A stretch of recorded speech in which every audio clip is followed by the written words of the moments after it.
Welcome to Improv for the Podcast. On this week's episode, we're joined by Drew Droege, who will tell us all about his improvisational journey. We'll play a couple games and most importantly, learn how he improv'd his life. Let's hit it.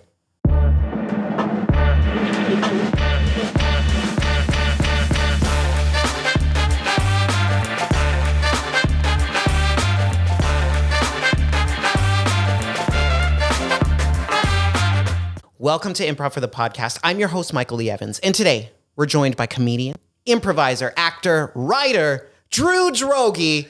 Hi, Drew. Michael. Hey, Drew. How are you? I'm doing really well. How are you? I'm doing great. Thanks for having me. Yeah, thank you so much for coming on tonight. Yeah, thank you. It's it's the hottest it's been in quite some time. Grateful for it. Yeah, grateful for it's it. why we moved here. So it's nice. We have like about a week of spring. We'll have maybe before it gets boiling. So yeah, it's just back to 90 plus probably. Yeah, exactly. Terrible. Now, did you experience the thunderstorm yesterday? Yesterday, no, I didn't. I heard tell of thunder in Pasadena. Okay, Are you up there? Do y'all live up there? East side of town. Yeah. Okay. I'm in Hollywood, but I didn't have anything. I just had some clouds and some wind. Clouds and wind. You missed out, Drew. Some influencers, whatever. It's what else do you get in Hollywood? Clouds and wind. Influencers. There you go. Oh man. Well, I'm glad you stayed safe. For LA, it's rough out there. It's basically tough. a natural disaster. It really is. We're just one natural disaster around the whole thing just going away. Yeah, that's true. Really, that's really true though. Yeah. One bad earthquake and I try not to think about it too much. Yeah. Well, whatever. What can we do? What can we do? Just keep going, keep driving, keep living. That's right. All right. Drew, so I want to ask, I'm looking at this sign back here and I'm wondering what's your relationship to this old place, IFTP? I've done, I want to say I've done 4 to 6 shows, I would imagine, with IFTP, because I know and love Matt. And so I'm trying to think of how I met Matt originally. I want to say maybe through our friend Mindy Sterling, who's done a bunch of the shows as well. Yeah. And so I want to say that's kind of how we met years ago. And he might be, I don't know, never. But anyway, we've just been like comedy friends, and he's always been like, come do our shows. And it's always so much fun. It's always just a great vibe, great people to work with, and great audience. And yeah, so I love it. Yeah, absolutely. Yeah. I know I had the pleasure of doing a show with you back in February. Yes. And I just remember you had this character. It's a little fuzzy now, but you're just a mom who smoked a lot. I think that's usually most characters in my realm are just smoking, horrible, angry women. And that's for me, that works. That plays. It's hilarious. Oh my God. Thank you. Yeah. So it's so fun to, I love playing terrible characters and teaching improv. I just try to encourage people to play the worst, play the bully that ruined your life in 7th grade, play that awful neighbor that drives you crazy, play that boss, play that sibling, parent, grandparent, whoever that just drives you crazy or annoys you or whatever, because it's so much fun. Yeah. To get to exercise those demons when you get up on stage, and try not to be that in life. Yeah. It's like, this is the one place you can do that. Oh, I know. It's no so great. It's so therapeutic. When I discovered this form of working it out, it's like, I can just I was just telling you, I had a horrible interaction. Somebody in traffic was screaming at me as I was just trying to park my car. Put it in a scene. As opposed to just holding on to that rage, Yeah, that's a character right there. Yes. You just take that. Absolutely. Guy who gets angry over small things. It's like, yeah, I don't want you to have that thing that you're like trying to drive. You're not even trying to, I didn't even take his parking spot, but he was furious that I don't know. We all have different barometers of justice. Yeah. I guess that's just the takeaway, That's very true. Yeah. His barometer is very strange. But yes. But you know what? It's his point of view. So, yeah. There you go. We'll respect it. Yeah, exactly. All right, Drew. So before we jump into our interview, we got to play some 3 things. Okay. Now, have you played 3 things before? I don't know. Okay. We'll find out. I'll find out if I played it or not. Okay. All right. So on the show, how we do it, we play 3 things, but it's personal. So I have 3 categories handpicked for you, Drew. Okay. And you're just going to give me 3 things from those categories. Okay. And we'll just do one right after the other. Okay, great. All right. It's kind of an IFTP favorite. I love it. All right, here we go. These are 3 things. Things that are only in the Carolinas. Oh, calabash. 1. Good barbecue. 2. And Gravy. 3. Very nice. Very nice. Second category, Chloe Savini's favorite words. Oh, haberdashery. 1. Crimed. 2. Botanicals. 3. Very nice. Last category. Favorite things you've written. Favorite things I've written. Oh, that's a great. I will say my plays. 1. Articles for Out Magazine. 2. And fuck you emails to people that deserve it. 3. These are 3 things. These are 3 things. Very nice, Drew. Very nice. All right. Let's circle back. Why did I ask you about the Carolinas? Because I'm from there. You're from there. Yes. And I'm glad you included both of them. Because, I mean, I say that I'm mainly from North Carolina, but I was born in South Carolina, and my mom lives in South Carolina. So I go back and forth when I go visit them, once or twice a year. Yeah, yes. I go back and forth. So you have history in both states. Yes. But obviously, I'm sure there are a lot of cultural differences between the two. There are actually. Yeah. It's definitely a big divide. North Carolina is very diverse. It's very a lot of universities are there. There's a lot of filming that happens there. Of course, there's filming in South Carolina now too, but there's just a lot. There's Research Triangle Parks. There's a lot in North Carolina that brings a lot of people from all over the world that are there. And then South Carolina is a much smaller, much redder little sibling. And there's Greenville, South Carolina, which is really great, which is the best. I love Charleston. My mom lives in this little town called Marion, which is out of a Hallmark movie. It's just, you can't believe that places like that still exist. There's no McDonald's. There's no Starbucks there. There's nothing. Town. True small town, which is also lovely. And it's a lot of antiques and a lot of that. So there's a lot of, it's lovely there. But then there are parts of South Carolina that you just don't want to. Maybe not as lovely. Visit. Not as lovely. Yeah. No. Is now forgive my geography, but OBX, that South is Carolina, North Carolina. That is okay. Outer Banks. So that is North Carolina, which is beautiful. That Wilmington and the whole coastline. Yeah. Okay, my wife grew up in Virginia. Okay, a lot of fun memories. Beautiful. Of OBX. Virginia's gorgeous. Okay, so yeah, sure. That's what it's on my list of places to go. Yeah, and it may be. I mean, that might extend it to Virginia as well. OBX. I may be. Yeah, exactly. Right. But yeah, South Carolina is Myrtle Beach and that whole area, which is also beautiful area. Okay. Now I gotta ask the barbecue. It's known for being vinegary, right? Yeah. Well, it depends on where in the state, but yes, there is. There's a vinegary sauce that's on. There's Lexington barbecue that's on the eastern side of North Carolina. That is my favorite. That's what we grew up eating. We would get it. It was in these big blue containers, and we would freeze it, and that would be so. In the Carolinas, when you say barbecue, you mean pork. You don't. If it's chicken or steak, you would say barbecue chicken or barbecue steak, barbecue beef. Yeah. But barbecue means pork, and it's and so yes, there's the vinegary stuff. But we would sort of mix and match. We would get our Lexington barbecue, but then there was a mustard based sauce from South Carolina from Maurice's. There was a place called Piggy Park. And Maurice's barbecue has this very kind of spicy mustard sauce that's amazing that we would put on our Lexington barbecue. You're making me hungry, Drew. Oh my God. Yeah, dinner's after this. Yes, yes. I'm thinking ahead. All right. Moving on to that second category. Why did I ask you about Chloe Savini? Oh, because for the last 22 years, I've been doing an impression of Chloe Savini. I looked at a mirror one time back then. And realized that I looked like her. And I will say, as we progress through this thing called life, she and I continue to look more and more like each other. And I read an article with her, and I was fascinated by the world that she's in. And I sort of created something that I did on stage. I did it in sketch groups, and even before I was performing at the Groundlings, like when I was in classes at the Groundlings, I was doing these sketch shows, and I was doing Chloe. Then, and I did in my final sort of class show at the Groundlings before you're voted into the Sunday Company, I did Chloe in that show. And so Chloe has been part of my arsenal for a very long time. And I started making videos with my friend Jim Hansen, probably around 2008. I want to say 2000, something like that. Maybe I'm very cloudy on that, but something around that time. And I've been doing these videos since that. I haven't done a formal one with him in a while.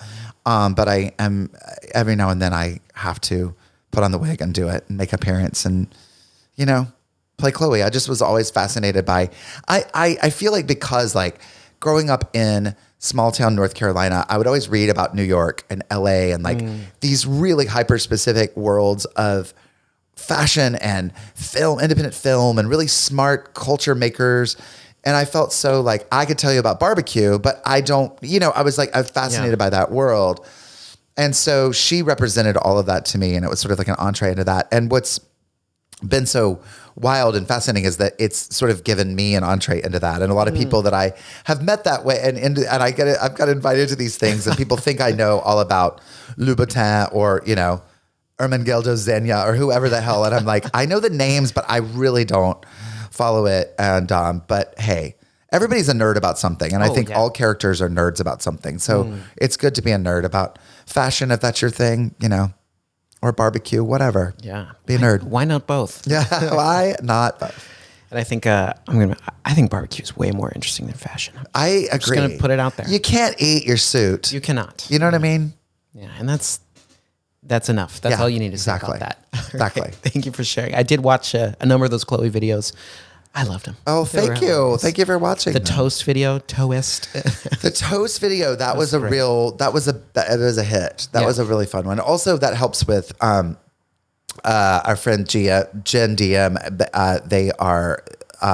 They did a song called Amazing, which plays underneath that Chloe song. And so so that was about the hair. I think. Yeah, the they're called hats. High Fashion is the name of the band, and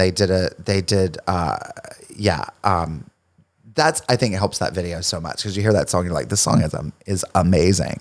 So literally. I love it. I have to throw in one more thing. You said haberdashery.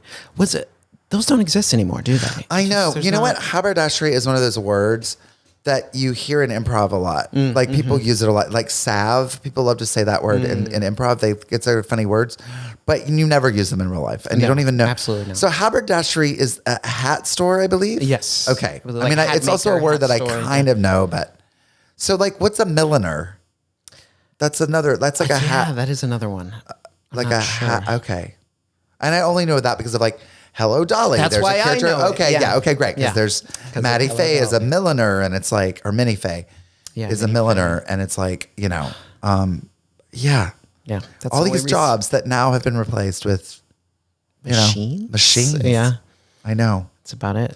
That's one thing that, as poor as we will be as improvisers, we can't be replaced by AI. That's true. We just can't. Yeah. They'll try, but you can't. So There's a comfort in that. I think. there is a comfort in that, in our poverty, Yeah. and obscurity. I don't know that AI, it's really just pulling information that already exists. It's never an original Right, thought. exactly. And Right. thank God for that. Yeah, exactly. All right. That last category, Drew, I asked you about favorite things you've written.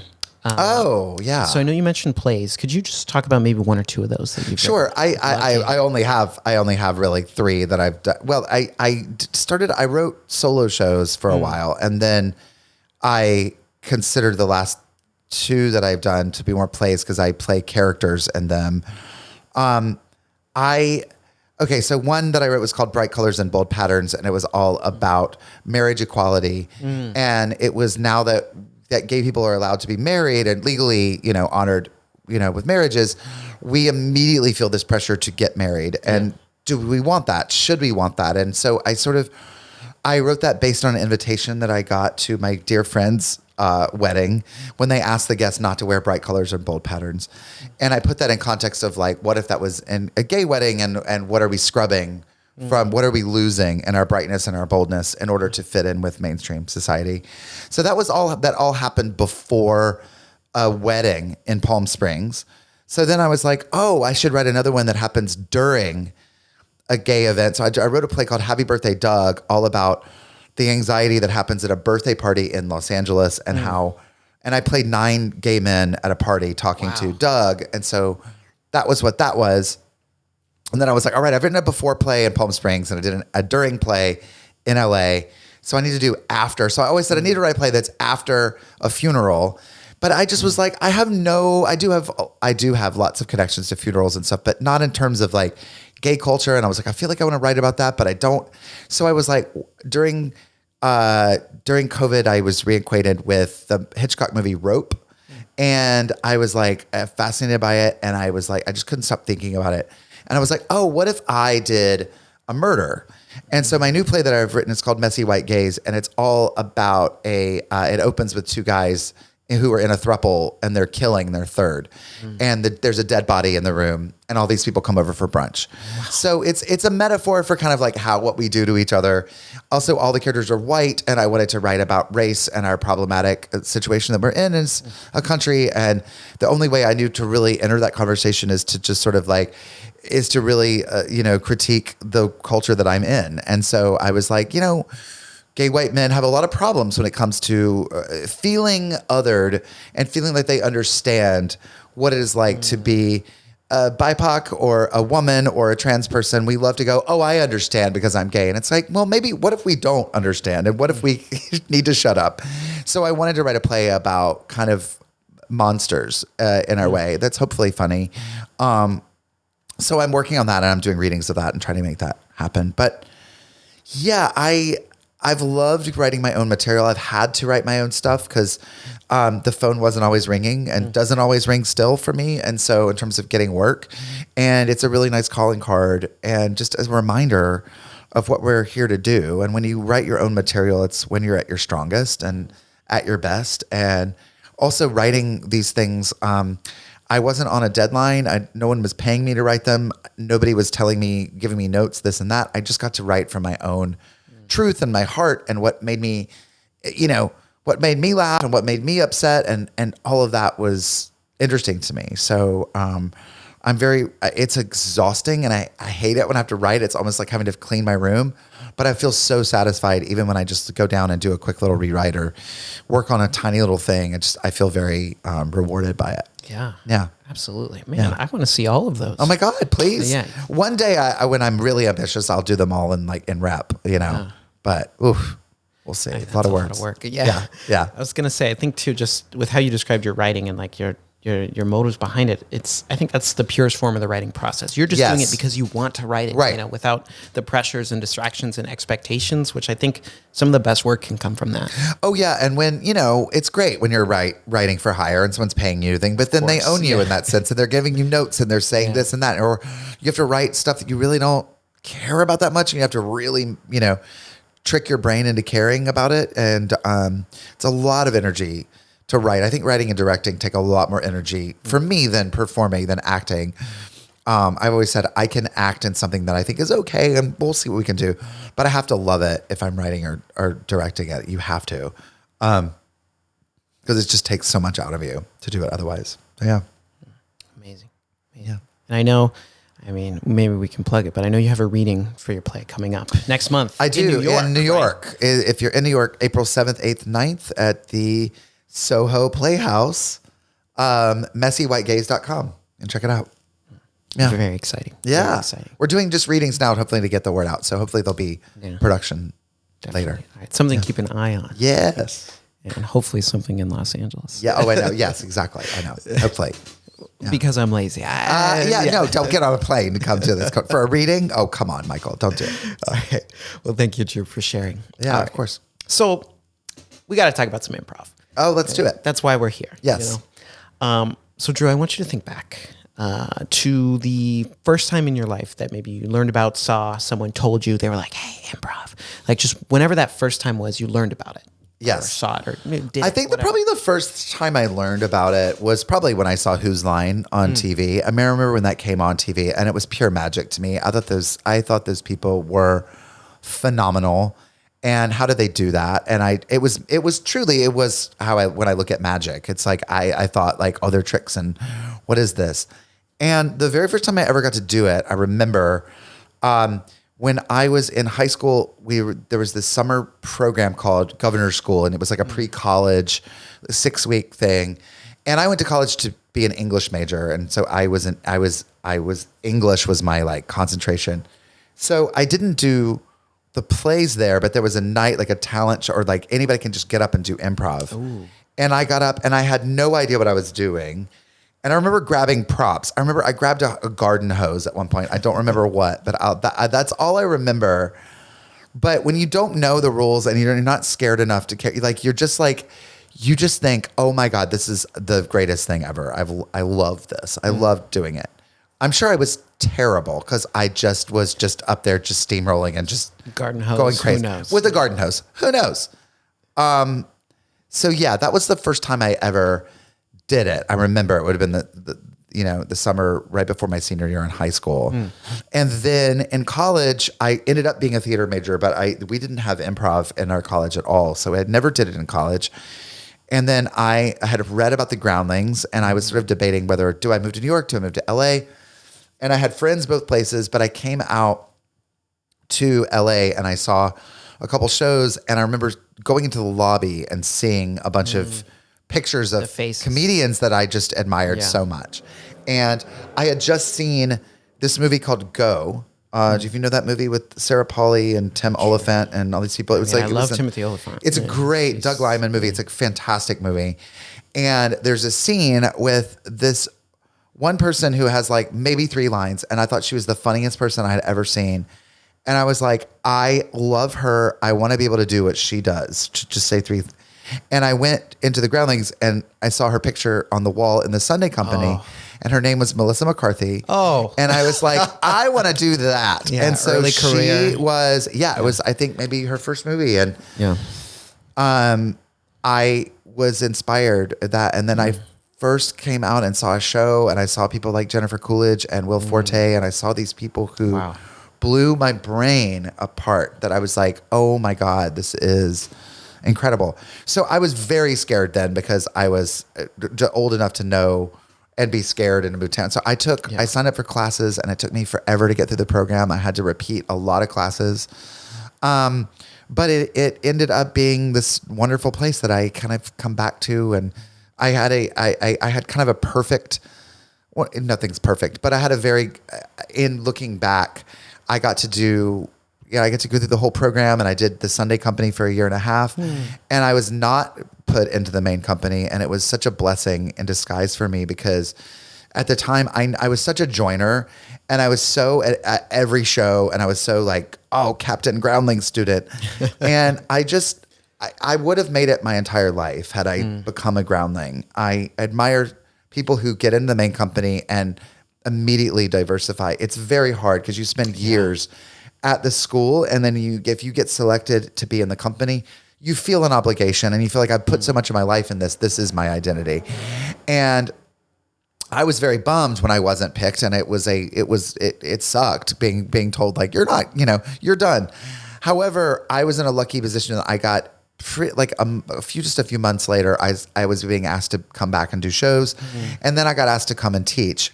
And so because I was teaching there, I was able to not wait tables and cater, and I was like doing something creative that I loved.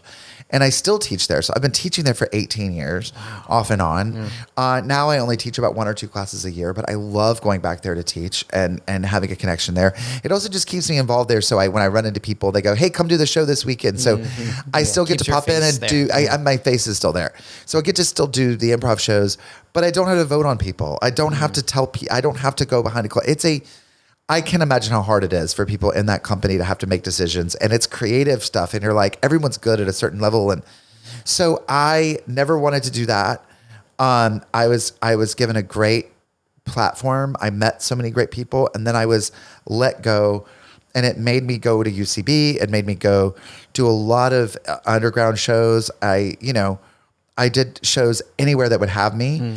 And I started making videos. I started making the Chloe videos with my friend Jim. I started doing other comedy videos, and I just sort of made friends with everybody in town. And that really helped a lot. And also I saw people ahead of me at the Groundlings not be very lovely about receiving their news that they weren't going to move forward. And I saw what not to do in a way. And I was sort of like, just like, don't do that. And, you learn a lot from watching, we're very emotional people, artists that we are. But also to be like, hey, move on. And, so yeah, I still have a nice relationship with that theater, and without having to, vote on people and, all the other, the yucky part of it. Yeah. That sounds ideal. Yeah, honestly. it really is. It really is. You can still dip your toe in. You can perform. You can teach. But like you said, the stress of, oh man, I can't imagine being one of those folks who has to make those decisions like you're in, you're out. Oh, right. Gosh. And you can be such a fan of someone and till you're blue in the face and go to bat for them and still the company votes one way. And you're just like, oh man, I really tried for somebody that I wanted in here. And, and it's a great lesson in how the business works. Nothing is fair. Nothing makes sense. You have to, if you sign up to be in this crazy world business of it all, there's no rhyme or reason, and you have to just kind of go follow the green lights. If it wasn't your job to get, and you have to move on from that. And it's a hard lesson to learn, but we all can, be those bitter people at the end of the bar going, I coulda, shoulda, woulda been this and that. And otherwise you go, or you just move on and do something else, Yeah. And I think, oh man, I'm going to draw this analogy, just hearing your response to that of cause that news, I imagine, was probably really hard in the moment. Oh gosh, it was horrible. Yeah. Your response, your bounce back, you saw it as an opportunity, now I can do all these other things. Right. And it led to that in your career, which is, there's one way you could have gone at the Groundlings, you're locked in there doing shows there, or look at all these other things I can try. Well, and there was a good month that I was like, what have I done wrong? Because it was a year. I remember I was 28 years old, and I had a lot of really cool things almost happen that year. Yeah. And all the big things that were going to, put me on the map. And one of them was being a groundling. And I was like, I had that, and when it didn't happen, you think, oh my God, I was so close. How did I fuck this up? I should have. And then you go, I don't know what's in store for me. I can, so I also tell people when you get any sort of bad news and you put a lot of your life and energy into that place, you're allowed to be bitter and pissed, for a certain amount of time. Yeah. Then you have to work through it and find a way to move through that. But it's totally fine and valid and fair. And I love now as a ex-Sunday company people, I'll tell people you want to go out for drinks and vent? You can vent to me. I get it. Yeah. But at a certain point, if you're still doing that 6 months, a year, 10 years later, babe, go to therapy and figure it out, because it's just a place that made a decision that didn't go your way one time. You have to move on, and you have to also see the opportunity, like you're saying, that's in that, because we think we know what's right for us, and we don't know. We don't, so yeah. Yeah. And I think, that's kind of what improv is all about too. Exactly. You get up, you fail, you get up, you go exactly. again. You try something else. I think that's also so valid. It's like we so want to plan, and it's like we miss the actual gold about what we signed up for, which is living in the present, which is the unknown. And how in class we always say, don't live in the past, don't live in the future. The past is a little important. The past can help you a little bit, but it has to inform the now. The present is of infinite importance. The future is of zero importance. So if you're in a scene and you go, we're going to do this, we're going to do that, mom's going to come and our boss is going to come in, it's going to get really interesting. We know that that's a pitfall and it's boring to talk about, right? It's boring to live in that place in life. It's boring to think about, when I get this thing, I'll get to move on. When I get this job, or when I get this relationship to work, or when I get this X, Y, and Z, then my life will be great. It's like, that's so boring. You have no way of knowing that. And in the right now, all you're doing is thinking and stewing and worrying and stressing, versus allowing yourself to be alive. And so it's a matter of being like, take what you learn in improv, be present, really listen and yes and, versus thinking like, what do I have to do next? What's next? What's next? Or, oh God, I shouldn't have said that. Or yesterday was awful. Or today, it's like now, and it's scary, but it's wild and it's fun, and it's why we're here. Yeah, that's why we're here. Yeah. Oh man, that was some very relevant advice. Not to me, but to someone out there. No, to someone else. Yeah. Exactly. Yeah, not to me. I've already. I don't take this advice. Sure. Oh no. Yeah, I just espouse it. Yeah, but I hope someone at home found that helpful.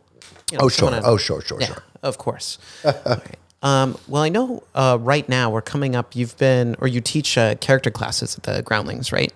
I do, yes. Yeah. And I know, I mean, seeing a couple of your videos, the Chloe videos, talking about some of the plays you've done when you're playing 9 characters.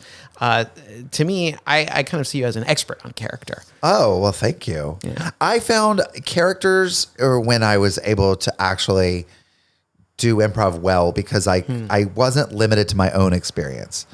And I could really just, it opened up a world for me when I can play somebody that's not me.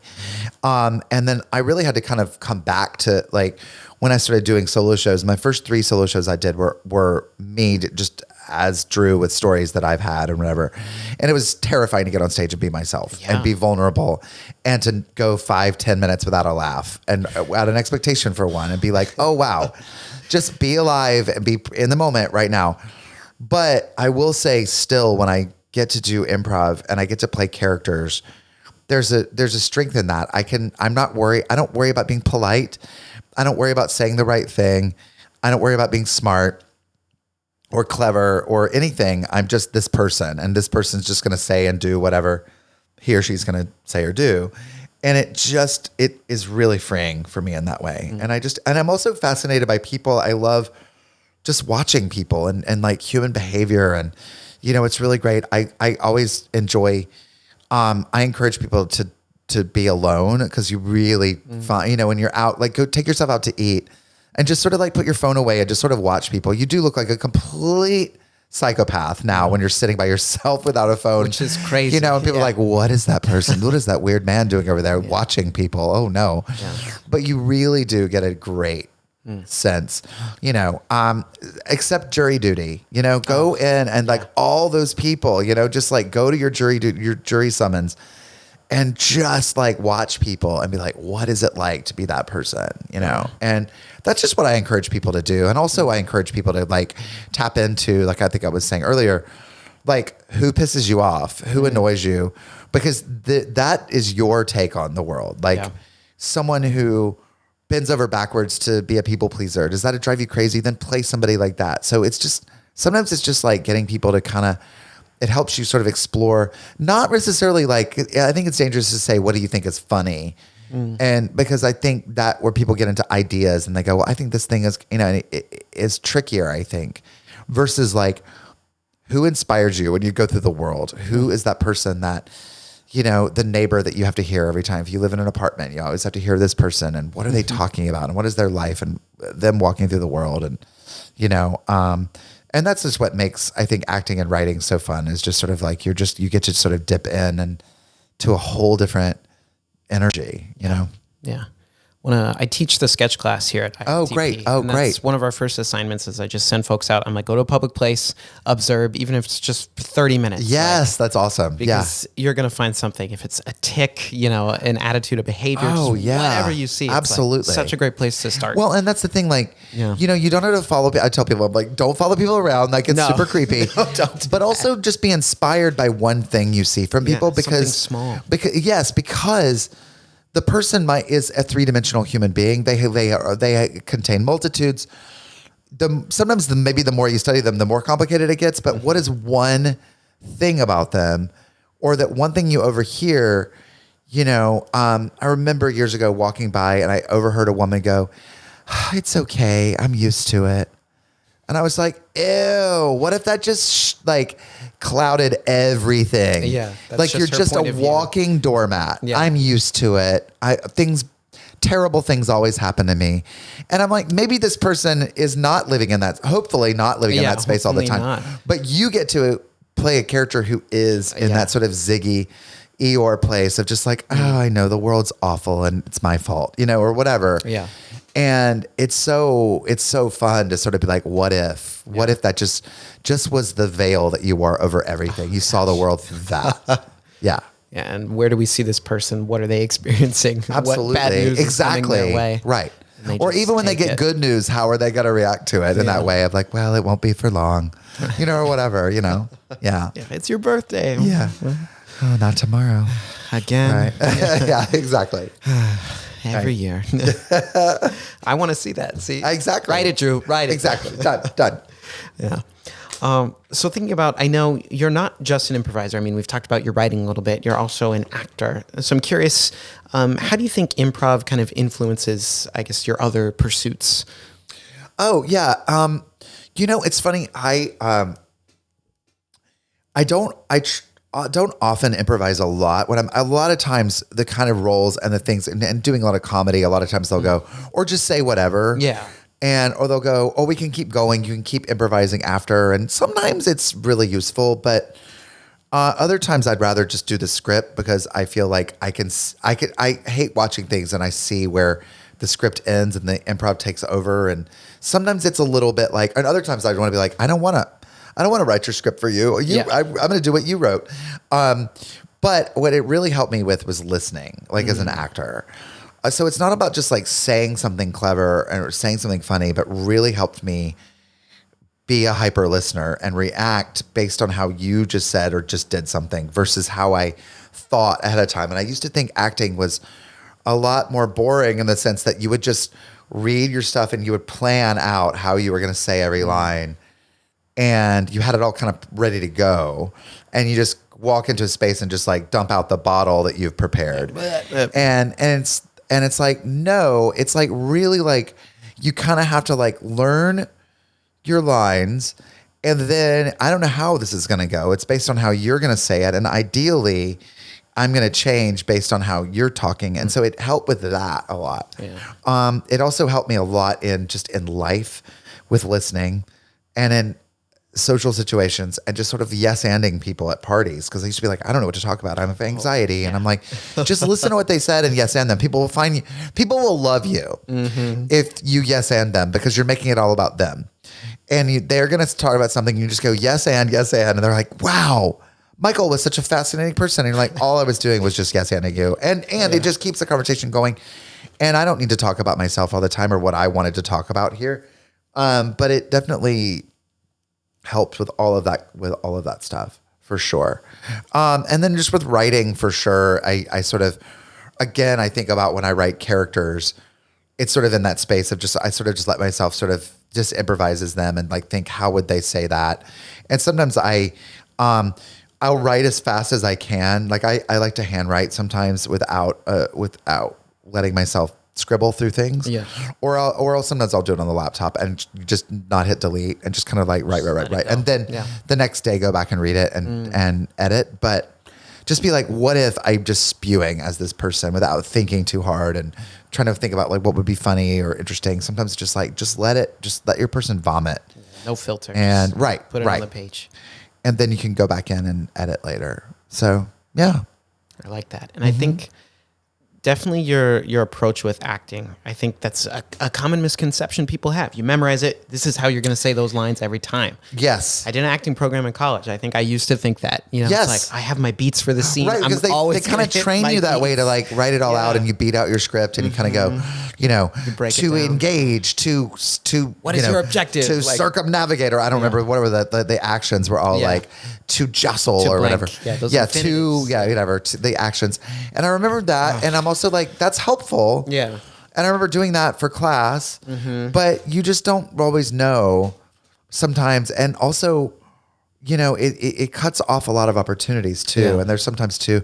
And I think too, I remember reading an interview or seeing an interview with Meryl Streep and she was like, I don't do any of that. I know her. Yeah. I'll show you a couple of things of her. She's pretty good. But she was just like, I just learned my lines and I show up ready to play. And that's all. I wish I had more interesting things to say. Yeah. And it's like, and it is different for everybody. Some people really need to do that work ahead of time. They really need to feel like they're prepared. But I feel like being prepared, a lot of it is, getting as much sleep as you can the night before, eating well that's also part of it. I know that sounds ridiculous, but it is. And also just kind of being ready to play is also kind of being prepared. And actors who are scared of improv, it makes me sad because I want to just like open them up to it and go, you may not be doing improv for a career or for like ever in front of an audience, but you could take a class and learn, and it just opens you up. And the fear of it is so much greater. But still, what I try to say to people, and it's true, on my way driving to an improv show, 10 minutes for an improv show, I'm always nervous. There's always part of me that's like, ah. And then when you're out there doing it, it's really fun. And when it sucks, it really sucks. And you're watching yourself and you're judging and it's awful. But you just have to dust yourself off and do it again. But ultimately, the fear of it is so much greater than the actual doing of it. Even when it's not a great night and you realize that like, oh, everybody goes through that and everybody sort of feels that way and it's not as bad as you think it is. You're never as bad as you think you are or as good as you think you are ever. I think sometimes there's also that because I've also felt amazing and I've watched tape back and I was like, oh, it was all right. I don't think I was the best, but it felt great. Don't ever watch it. Don't ever analyze it. Just take that feeling. But I think a lot of it is like, it is at the core. I think, cave people were improvising before they were doing scripted material. So at the core of all performance is improvising. At the core of all art, all music, anything creative is improv. Improv is the beginning of it all. And so if you just tap into that on any level, you're in a really lovely creative place. And it doesn't all necessarily have to go to comedy or to a result. It's just interesting sort of, it's like living in that sort of the unknown and living in the gray area is beautiful and exciting. And what makes things interesting, Yeah, absolutely. Oh man, improv is the beginning. Yes. It's the beginning of it all. We got to put that on the wall. Yes, I love it. Yeah. And I think going back to what you said about kind of like showing up, like from an actor's perspective, right? You're showing up on set, ready to play. Like you said, get a good night of sleep, eat good, Yeah. Like, I think it's like you're going to play a basketball game. Yes, right? exactly. And want to eat a trust. giant burrito before that? No. Like just trust that we're like there to play. And also like, sometimes mistakes are gold. Your mistake is all the time people will say, it's so in class, somebody will say something, blah, blah, blah. And I'm like, your is so much more rational and logical and boring compared to that wild, crazy shit that you just said. One of my favorite examples that I love is in a movie and is in one of the greatest movies, I do think one of the greatest movies of all time. And that's Boogie Nights. In Boogie Nights, William H. Macy, have you seen this? Do you know what I'm talking about? Yes. Okay. So in the movie, he's like a cuckold.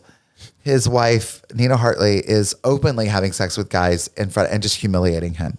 And he has a moment where he loses it and he goes up to Burt Reynolds and he's losing his mind. And he goes up and he says, I can do this. I can do that. My wife has an ass in her cock. And he says something else. So he clearly meant to switch those. And he said, my wife has an ass in her cock. And it's amazing. Because he's so upset that that's what that guy would say in the moment. It's real. And I've read about it and it's like he flubbed the line. Obviously that's not what he written, but Paul Thomas Anderson was wise enough not to change it and not to take another take. And I'm sure William S. Macy was like, fuck, after that take, like I got my line wrong. Yeah. And Paul Thomas Anderson in his wisdom was like, that's how that man would be so flustered. He would say that. He would not be witty. He would not make sense. He's that upset and it's gold. And so that's an example where it's like really awesome art. It trusts the mistake. And that's why improv is so beautiful. Cause it's like, even when he didn't improvise that, he messed up, quote unquote. And yet I think about that moment. I remember when I saw it and the first time I'm like, wait, what? Yeah. And you're like, yeah, thank you. Don't fix that. Don't change that. Imperfections are gold. The mistake is more true to life than anything else would have been. Yes. Yeah. Yeah, I wouldn't have remembered that line had he said it the way it was written. It's like, okay, whatever, moving on. It's to me like it's just it's beautiful. Yeah. Love it. Oh man. Can you call this episode "Ass in Her Cock"? I'll work on it. We'll redo the whole intro with no context. That's it. Folks will be like, what is this one is about? that? Oh, you'll get a lot of clicks for the wrong reasons. And people will be really disappointed for what they'll be like. This is an improv podcast. Think of the numbers, Drew. Think of the numbers. Think of the numbers. Finally, we're a hit. It's clickbait, right? That's all that matters, right? Yes, Just get a title, get them hooked, get them in the door. People might be confused and disappointed, but they're here. I've done it to people before. Yeah. So an angry audience is still an audience. They still paid. Yep. Yeah. That's right. Well, it's free, but Okay. Well, maybe we should start charging. paywall. Yeah. There you go. About it. Yeah. All right. I got maybe one or two more questions for you. Then we're going to Great. try and do some improv. Wonderful. So thinking about your experience kind of transitioning from improv student, performer to teacher, what do you think are some of the differences in being an improv student and being an improv teacher? Oh, that's a great question. I would say ultimately being a teacher has made me a better improviser. In the beginning, it made me a way worse improviser because I was watching myself way too much when I started teaching, because I was teaching the rules and then I was getting on stage being like, oh, I got to get back to the rule. I have students here. I got to play by the rules. And I was very tentative. And but ultimately, yes, it made me a much better observer. What I love about teaching is that our classes are 3.5 hours long, and I don't have to think about myself. I can focus on them. When I really learned, I feel like I used to teach more from a place of, I would have done this. You could have done that. Me. And it's like, no, that's absolutely not helpful. And when I realized it could be more about, it's all about, not more about, 100% about you, the student, and what you said and what you did and what your partner said and did. How do I make that work? And then it becomes real. It takes a lot of pressure off of what Drew, would have done in a scene. Who cares? I'm not up there. The two of you or three of you are, and I can actually focus on you and say, how do we make that work better? And I feel like, I learn as a teacher. Like I tell classes, I'm like, I learn from you because we do a lot of the same exercises over and over again, but they're new every time. I've seen a lot of variations on, an angry mom or a really meek boss or whatever, but not yours. And so I learn a lot from that way as well. So I try to ask as many questions as I give answers. I think that's what makes it fun to sort of go, wait, tell me more about that. And what inspired you to do this character? And wait, you said this here. What was that choice? And so sometimes it's hard, when you're trying to get through as many people and try to give as many notes as you can. Yeah. But, I like that part of it. And I think I try to take the mystique out of it because I also, like I was saying, like was such a fan, and my teachers just like hung the moon. And so that's sweet when students like have that vibe, but I'm also like, we're people too. We're fallible. We don't know. We're just try to help you get through this. And so that, I think when I was a student, I just was like, oh, these teachers are all like, what do they do? And now I sort of am like, oh shit, I'm one of them now. I don't know. That's so wild, but yeah, I mean, I don't know. I went through the program when I was really young. I did a lot of classes then, and I hope I'm wiser now and more like willing to just fail and just play a little bit more. I was so nervous about doing the right thing, as a student, that it made it harder. Yeah. Going through it. I had to learn to like, oh, mess up. That's a good thing, Yeah. Yeah. Yeah. Even that, like the ability to show that you can mess up rather than being nervous too. I know. The teacher can see that. It bothers me so much when you give notes and students are like, I'm sorry. Why did I do that? And they get so mad at themselves. Yeah. And it's like, oh my God, please don't say I'm sorry. We're in class. My job is to give you notes. I could just take your money and go, you're great. Have a seat. Nice job. And a lot of places do that. And I don't respect those places that do that. And I think it's also like, but my goal is certainly not to rip you apart and devastate you and make you feel awful. Yeah. It's just sort of like, oh, I want to challenge you, and but you are here to learn, and it makes me sad if you feel like you failed in some way because you failed. I know that sounds so weird, but like I try to say, on the first day, fail big. I want you to fail big. And some people are like, oh God, that's terrifying to me. I'm like, great. The more you fail, the less you'll be afraid of it, because God's finger doesn't come out of the sky and smite you. You know what I mean? You're like, so what? And move on, Yeah. Simple as that. Simple as that. All right. So thinking about improv, and you may have touched on this already. Maybe this is redundant, but just thinking about, what do you think has been the impact of improv on your life? It's absolutely changed my life. It's definitely helped me see things from other people's points of view. And so when I have difference of opinion, I don't have to just think only from me. I met the greatest people. I feel really lucky to have moved to LA right after college, and everyone's like, oh my God, everyone is so fake in LA, or everyone's so awful. And you will find that here, and you'll find that anywhere. But I met such like-minded, weird nerds in improv classes that I was like, oh, this is, I'm also a theater person. And I love doing a lot of theater, and I love musical theater people. I'm amazed at their talent. I just did a musical and I got to do that. I'm not a singer. And so we're very different species, improv and musical theater people. And so I always liked that, but I never quite fit in with the musical theater people. I always felt like they were still a little bit more the popular kids, the cool kids in that way. And they just had these talents that blew me away. And as an improviser, you're a weirdo. You're an outlier. And I think now kids have outlets, and they do. We were just walking by a teen improv class, whatever. Or in LA, sure, that has always existed. But I think finding my people in my 20s changed my life. I know it did.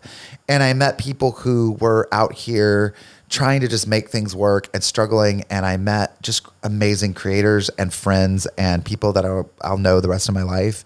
And I felt so supported here. I met such a network of people that I think if I was out here just trying to be an actor, just like walking through the streets, like with my headshots, like I don't know where I would have begun. I don't know what I would have done. So I'm very grateful. Yeah. I think some of the folks you meet in improv are, they're going to stay there for the rest of your life. Yeah, I know. Yeah. It's also like there's something about it that it's almost like, oh, we've been naked together. Like you know what I mean? Like we've been really vulnerable in this space together in a way that you don't always get with somebody that you're like, oh yeah, we did a play, but we were never hung out ever or whatever. I think you just, there's also the culture of like, you go out after the shows and you warm up together before, and you actually have like camaraderie. And, friends of mine that do stand up are like, oh yeah, I was on the lineup. I kind of know that person, but we were hanging out in the green room together before, but do I know that person? I don't know, because you're out there alone. Yeah. Improv, you're like, oh no, we really kind of have to trust Live each and other. die together. Yes, we do. Yeah. Stand up. It's so isolating. And you're not interested in anyone else while you're there. While you're waiting to go up, you're like, I have my thing. I'm doing my thing. That's the thing too, that everyone talks about how brutal it is, like to do open mics. And I'm like, I'm sure it is, because the people out there in the audience are truly just thinking about what they're going to say and do. Yeah. They're up next or whatever. And they're not paying attention to you. No. And so, and you're out there by yourself kind of doing your thing. And then when you're done, you just want to leave. Yeah. And yeah. Anyway. It. Glad we don't do that. I love it. I love watching it, but it terrifies me. Oh yeah, it's tough. I've only done it a few times, but I like improv more. Yeah. I prefer it.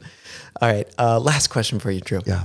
So thinking about, it's still 2024 is still young. It's early. It's March, mid-March, mid to late March. Looking ahead, and we talked about your play. You have a reading coming up, Messy White Gaze, right? Yes. Are there some things like either personally in your career that you're working on, just improv things you're like, hey, this year I want to do this? Not necessarily goals, but, things. I definitely, as an improviser, I'm trying to be more I'm trying to be more helpful and less of a pig, because I know how to get on stage and just take over and be a crazy character. And I'm trying to be like, so that's a goal on an artistic level. I always say, Roy Jenkins at the Groundlings is a master at taking whatever weird information you say and making it make sense and making it gold. And he's truly an amazing improviser for that, for many reasons. And he is hilarious, and he will literally make anything work. And I watch Roy and I go, oh, I want to be more like him, because like I love that he's such a team player in that way and has no ego about it. Like, is willing to make it all about whatever your character is about, and he will play like connecting characters just to make your character more interesting or more. And I'm like, that's actually a good improviser. So yeah, there's that. And then, I don't know. I mean, I'm glad we were still in fear of another strike that I hope IATSE gets everything they want. I'm in full support of IATSE, as we all are. So I'm just looking forward to hopefully more work, hopefully coming and happening, because it's been quiet. But in the meantime, I'm in a real theater space right now. I was just doing a play in New York, and I've got my own play that I'm trying to develop. I did a reading of another one that I was just telling you about before we started. And so like, I've got a lot of theater happening right now. I'm doing a play in June. We've announced it yet. But stay tuned. There'll be a play in June, here in LA. I'm doing, all right. Yeah. So yeah, I'm staying busy, and I realize that makes me really happy. So yeah. So like your hands are in many things, which I think is exciting. Yes. Yeah. And theater stuff. Yeah. Always here for it. Yes. Always here for it. All right. You ready? You ready to do some improv? Let's do it. Let's do it. We got a couple games we're gonna play. All right. Let's do this. Okay. So this first game, we're gonna put your character skills to the test. And what we're going to do, this game is called Character Vending Machine. I don't know if it's a real game. I think I made it up. But I love it. We're just going to see how it goes. So essentially, I'm going to give you a short prompt for a character. Okay. And you're just going to give me one line of that character. What do you think that is? And we're just going to see. We're just going to see how many we can do in a minute. Okay. Yeah. Oh, wow. Yeah, I don't know. It's a little crazy. Yeah, let's do it. I love it. All right. So let me get that set up. All right. So any question? Nah. You got this. No. All right. So let me pull up. This is an example prompt. Would be a lord answering questions at a boxing press conference. Oh, okay. That would be an example. So you get a little bit. Oh, okay. Wonderful. But yeah, I'm going to give you a little bit. Okay. Wonderful. All right. Just give me one line. Then we'll move to the next one. Mm-hmm. All right. Here we go. Your first prompt. Train driver becoming born again in a religion. Lord Almighty, First Ephesians 6:12. We're about to hit Albany. All right. A criminal telling their partner they want an open relationship. Look, Clyde, I like your holes, but I've got other holes to fill. And I'm a criminal. All right. Cyclops giving the morning weather report. It looks here one way only. There's just a lot of wind coming this way. Oh, why are all my characters terrified? I don't know. Okay, a leprechaun trying to figure out the meaning of life. It's just a tisket and a tasket, my love. Oh, just skip around the shamrock field and find your joy. A puppeteer trying to sell chocolate. It melted in my very warm puppet paw, but it's full of rich. It's white and dark, swirled. I'm so sorry. Can you scrub this off my Elmo? All right, we got time for one more. Okay. An architect giving a funeral eulogy. It was all my fault. Blackout. Yeah. Oh, no. I've got so many questions on that last one, Drew. Yeah. Oh man. Hey. Oh man. That was great. Thank you. All right. So this next game we're gonna play, less high speed than that one. Great. Love it. You're probably only gonna need to be one character. All right. So keep it simple. From this one, this game is called From Page to Stage. Okay. You and I are going to be taking a scene from a famous best-selling fiction novel. Great. That's called The Daughter of a Scoundrel. The Daughter of a Scoundrel? Daughter of a Scoundrel by Harper McBride. Okay. Is this real? No. Okay. Absolutely not. Okay, great. No, it could be, but I don't think it is. All right, so you and I, we're going to be taking a scene from Daughter of a Scoundrel, and we're going to be bringing it to the stage. We're going to act it out. Just a bit of a preview of the stage play of Daughter of a Scoundrel. Okay. And that's all we're going to get. Okay, great. I'll black us out when we're done. Mm-hmm.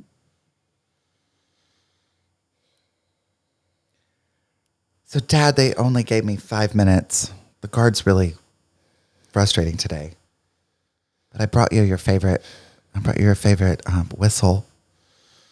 Aye, me daughter. Thank you for bringing me whistle. You know, being stuck on land, it makes me miss the sea. Yeah. Well, Dad, it's rough. You're stuck in a cell. It's really rough. But please don't let the guards see the whistle. I don't think I'm supposed to give that to you. Hey, my sweet. I won't be doing that. You're yelling, Dad. You're drawing a lot of attention to us, and I'm really nervous. The other inmates are making fun of me because of my sundress. It's really thin. I apologize. You're Sarah. Yes, I'm Sarah. That's my name. You named me. You know I've many daughters from my time at sea. But I don't speak to Angela. I don't speak to Heather. I don't speak to Heather B. I don't speak to any of them. And I appreciate that. You're my favorite daughter. Thank you. I'm trying not to yell. Thank you. I'm more pleasant. passionate. Yes. But Sarah, that dress, that was a bit risky. It's very thin. It's very, very thin. It's translucent material. The designer told me it doesn't look like I have anything on, and I feel free when I wear it.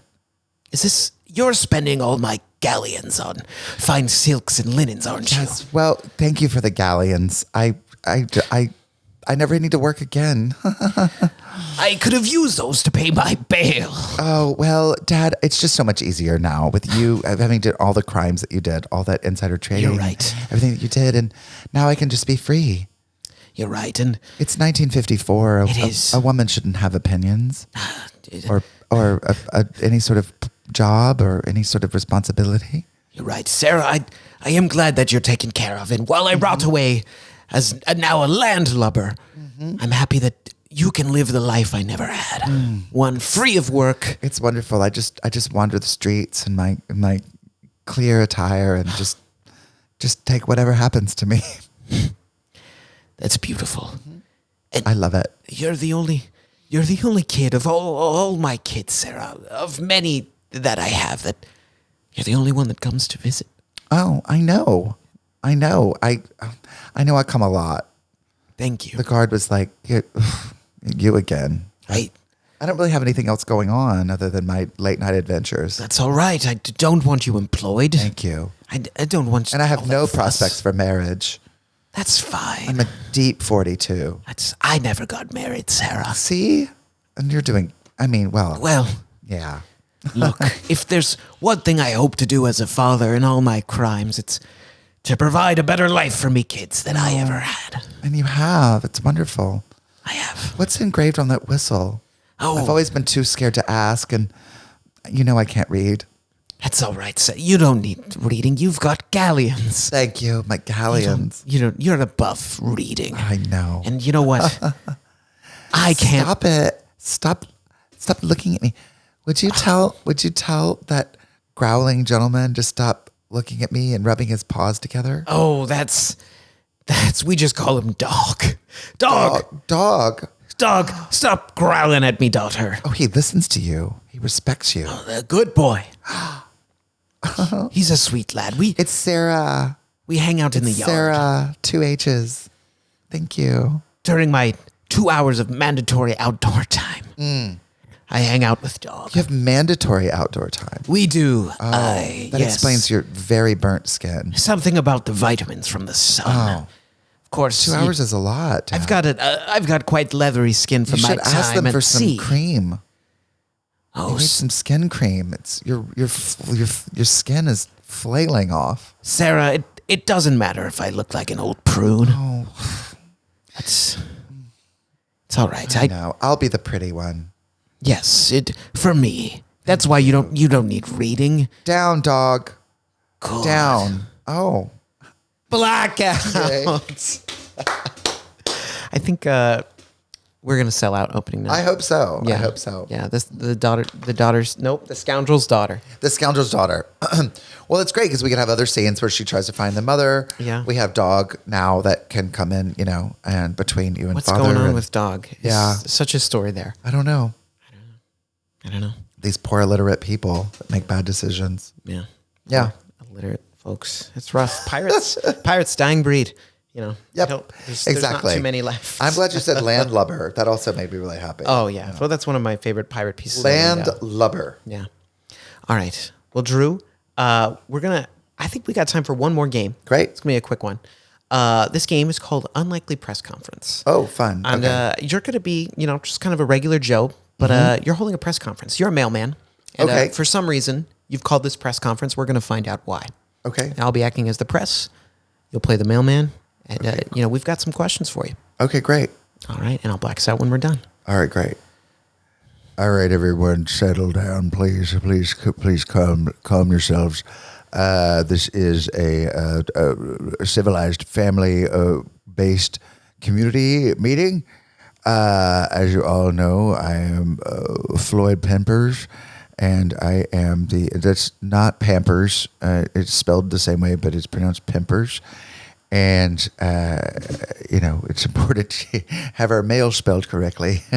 We get to the wrong address. But anyway, I'm here to field some questions about what's been going on in the mail service lately. Yes, sir. Right here in front. Yes. Floyd Mayweather from The Statesman. Oh, we both have the same name. Hello, Floyd. Nice to meet a fellow Floyd. Good to see you, Floyd. Your recent decision to pass policy to ban lick envelopes, very controversial. Can I ask, what was your rationale behind that decision? Well, that does come from a personal situation. I have an incredibly wet tongue. And when I try to lick mail, it just slides out of my mouth. And it's something that I have a problem. Just the mail is just sopping wet when I try to use it. And other people have much better ratio of saliva to dryness. But it's unfair for those of us that overly produce. Also, I met a woman one time who cannot produce any moisture in her mouth. She's complete sand. Eating is painful for her. And imagine what it's like for her every time she wants to mail a letter or a bill or any sort of situation. She has to. So it's just better off. Just to sort of just to use staples. So you should keep a stapler next to your, a very trusty device in 2024. Staple your mail, and good luck. Good luck. Wow. Oh. Yes. Barbara Boxer. Hi, hello. It's Daily nice to meet Chronicle. you. Oh, okay. I thought you were Daily Chronicle. famous Barbara Boxer. What? Famous. Yes. Oh, I don't know who that is. Oh, yes. She was very famous. Anyway. I see. Yes. Mr. Floyd, can I call you that? Please. I'm wondering, what are some common mistakes you see around town in the mail that comes through? You see all. Yes. Well, a lot of mistakes people write. They write in. There are all kinds of wild pens now. People, they love to collect. It seems like ink is coming in all kinds of wild colors. And some of the inks are incredibly illegible and are actually offensive to certain cultures. You shouldn't write in fuchsia or you offend the entire Eastern Seaboard. So, I just tell people, blue or black ink, please, and no pencil because it can rub off. Also people make mistakes. They leave their dogs out and dogs, they hate us. They hate the uniform. They hate the whole thing. So there's often lots of problems with animals, in those situations as well. Yes. Follow-up question. Still Barbara Boxer. Oh, hello, Barbara. The nice Daily to Chronicle. see you again. Yes. Oh, you changed jackets really quickly. I didn't recognize you. I like to keep things fresh. Yes, go ahead. Mr. Floyd, you mentioned dogs at the end of your last answer, and I've got to put it out there. I think the whole room is wondering. You've recently gone to war with the local dogs of the community. I'm covered in bites, and I really didn't want to talk about this, but I brought it up. You're right. Correct. I stand corrected. I'm riddled. I've lost every battle with every mongrel that I have they attack me. They hate me. I've never met a dog that enjoys my presence. And so they also communicate amongst themselves. And they let them know, like, oh, Floyd Pimpers is coming. So they retaliate. I'll be out of my uniform just walking down the street, and when I see a dog even across the way, it knows to hunt me. And it's been really rough. I'm sorry, what was your question? I just wanted to know more about the war on dogs, but it's really a war between me. The dogs have a war on me, for sure. And that's why I have noticeable cartoon-like bite marks out of all of my limbs. And what's your plan to counteract against the dogs? Just salve Blackout. There it is. I had to say Sav. There it is. It all came back. All right, Drew, thank you so much for playing. Oh my God, Michael, that was so much fun. Before we close out tonight's episode, any last words you want to leave us with? I don't think so. Just, I don't know. Improv is the beginning. Did I say that? I don't know. That sounds... Improv is the beginning.